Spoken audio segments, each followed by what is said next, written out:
Okey, sekarang kita ada Fazia. Itu dia bini Jamali. Azhar Azmi, apa khabar? Baik, Alhamdulillah. Sibuk sampai kita dah tak jumpa dekat 2 minggu pun. Lebih kot. Lebih. Lebih. So, terima kasih luangkan masa. So, hari ni I just share to Azhar about the business plan of Yes. Win Life and Energy. Yes. So, energy drinks ni, Yes. the protein shake ni kita baru settle, baru shake. Ini shaker dia.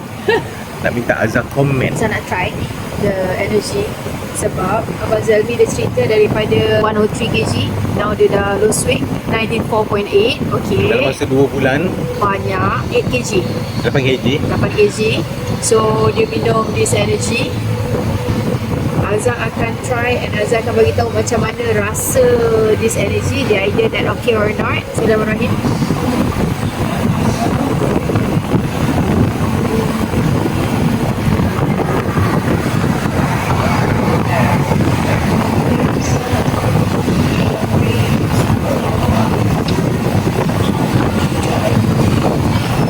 Sedap lah.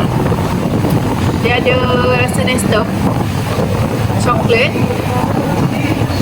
Sedap.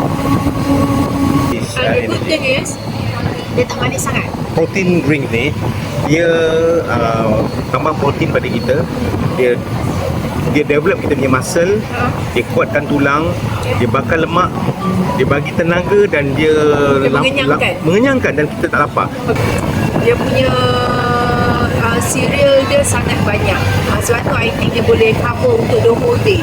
Siapa yang nak diet, lost weight, Yes. so korang boleh try this energy drink. Selain daripada rasa dia sedap, dan selain daripada dia boleh lost weight, dan dia juga kita boleh jaga kita punya kesihatan kita dengan minum this energy drink.